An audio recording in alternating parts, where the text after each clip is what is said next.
I have to be very quick because it's 39 degrees Celsius and I had to switch off my fan so that you would be able to hear me. Hi, I'm Nettura and welcome to my video today. So this video is going to be targeted towards biological females who have a natal Scorpio moon. Let's get into it.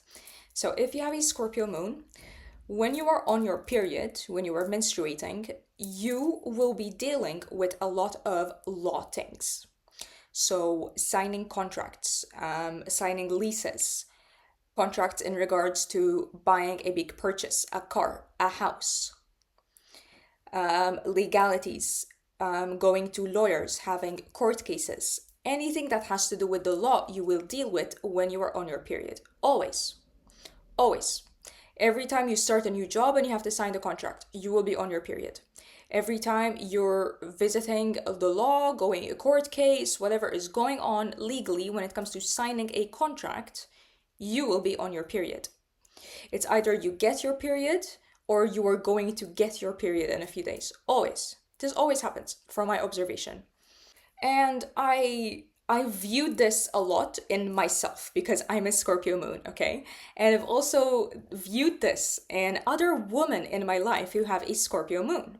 And this always seems to happen, I observed. And I'm like, why? I need to, after I made sense of the observation, right? After I observed the observation, I was like, okay, I need to make sense of this astrologically. I have to make sense of it. So basically, let's take the Justice card, for example, the 11th major arcana, the Justice card in tarot, okay? That one represents the Libra sign, which is the 7th house, okay? And a lot of people think that the Justice card or the 7th house or Libra represents the law. However, this is false. This is, it's not like false completely, but it's like a misconception. It's a very literal way of thinking. So for example, your thinking is very literal. So it's like when you say, oh, why is the sea blue? It's because it's blue. No, it's because the sea is reflecting the sky, which is blue. Why is the sky blue? Because it's reflecting back the sea that is blue. So it's like a constant reflection mirror, and that's how the color is dispersed, right? So that was one way of literal thinking, and the other way of how you're meant to interpret the thing further. And I see the same thing here when people go, oh, the Justice card, Libra, 7th house, represents the law. When it's like, well, there's a lot more to it, though. There is a lot more to it. So Libra and the 7th house represents a moral justice, balance.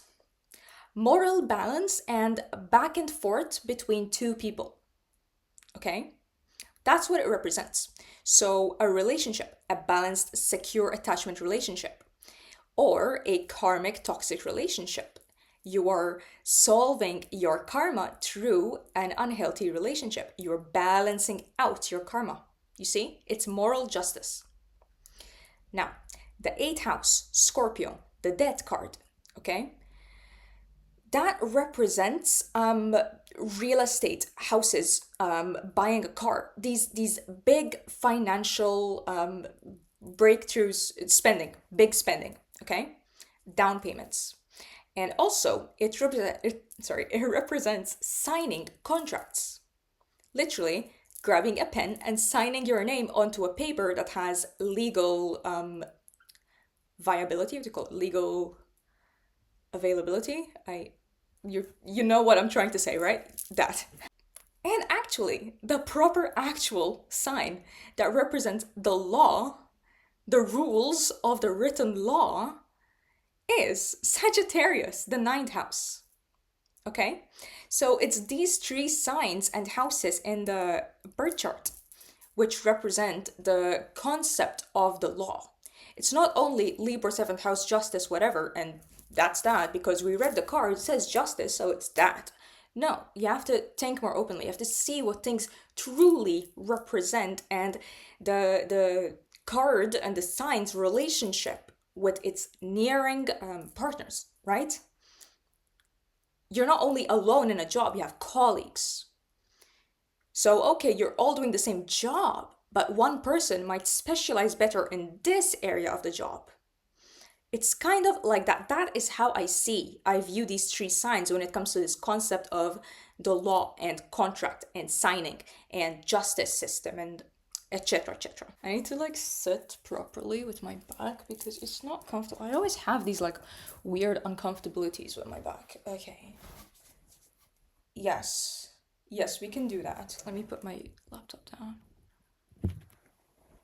Yeah? Okay, yeah. I'm starting to like these like casual chat videos of me like lying on the couch filming on my laptop because I'm not worried about like storage or my phone not having charge or whatever because just on the laptop, you charge it once every couple of days and you're fine. But yeah, anyways, I also found a way to understand this why Scorpio moon females always have their period every time they have to like sign contracts or start a new thing in their lives is that when you get your period, it represents releasing.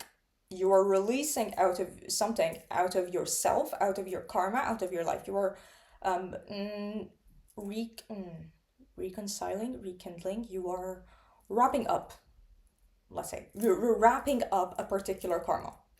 But what do you do? Does it just resolve? Yes, that's what. Do you just resolve the karma and move on? No. You resolve it, but you enter the state, the process of metamorphosis, right?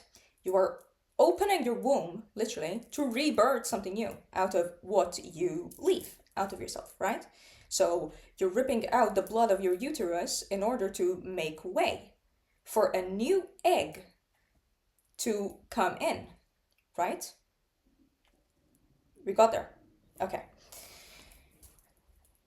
When you start something in your life as a woman, you not only have to cut out previous things in order to make space for something new, you have to make the space for something new. So a lot of I used to have this anxiety, and I see it a lot with spiritual women as well, that they believe that if something new is happening in their life and they're on their period, it's a bad omen because I'm going through pain, I have to shove painkillers down my throat all the time, I'm gonna be fainting, I have to take the iron pills, I have to blah blah, blah, so much hassle, I'm gonna feel like shit. So therefore it's a bad omen. It's like again, this is literal thinking. There is more to this. You feel like shit because your body is ripping itself out from the inside. You are ripping out your past wounds and karma. That's what it represents. A past lesson that you have resolved and you're done with it. You have to make way. It's not only pain, pain, pain, annoyance, fainting, blood pressure, bullshit. It's also, oh, I am healing my body and making a way how to regain my strength. I'm fatigued because I am meant to sit the fuck down and eat more so I can replenish my body to open it for new things. So it's not automatically a bad omen. You have to be open to these things. Don't say, okay, this feels bad, it's bad. No. You have to really dig deep onto what it's representing in your life. Because not everything is bad, for one, okay? If you're a person with a pessimistic mindset, like I used to be, for example. But it's also that if something is bad, it doesn't mean that there's no good with it too. Right? Yin and yang. Masculine, feminine. The feminine represents the negative energy, the negative pole, and the masculine represents the positive, the plus, okay, on a magnet. You can't be feminine alone. Spiritually. You will feel drained, you will feel incomplete. You have to have another pole, right? So if your body is ripping shit out of yourself, let's say, like, let's take this conceptually, because again, metaphysics, you can't really like literally say, oh, this and this. No, you have to personalize different bullshit and come up with examples in order for you to comprehend something conceptual, because our mind is too small to instantly comprehend these big concepts. So let's say your body is the minus pole, okay, the feminine pole. The life that you are projecting out of your body would be the masculine pole within you, the action part. So by you to be ripping out the feminine, it signifies directly, literally it signifies the masculine, what you're projecting onto your life, opening up a new door. And that's when the signing of the contracts or anything related to the law comes up. And I'm not sure, because I've never met personally a female Libra moon or a Sagittarius moon. I'm not sure if this would count for them as well. Not only Scorpio moons. I'm not sure. So again, if you're a Libra moon woman or a Sagittarius moon woman watching this, let me know if this experience is similar to you as well, because I'm not sure. I've never met somebody with those moon signs as a woman. So I can only work with Scorpio moons because that's all that I've met mostly in my life, okay? I cannot theorize on what I haven't experienced because I have not observed it firsthand in order to theorize upon it, right? I brought my witchcraft book. So, my notes on the full moon in Scorpio, okay? So, your period, menstruation, releasing the blood out of your uterus, ripping the walls out of your uterus. If we connect this concept astrologically, it's a full moon. It's a completion and a release in order to birth the new, right? Correct.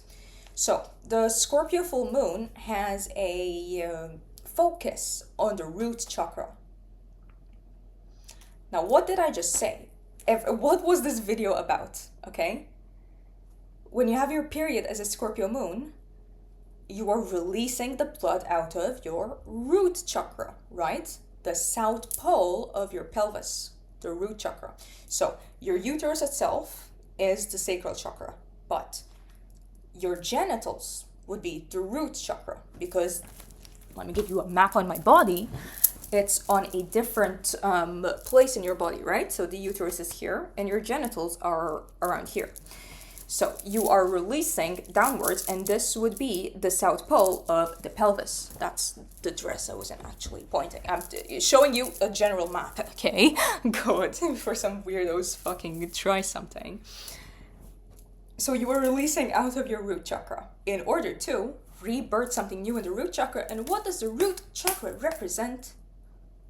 The 3D, your 3D world.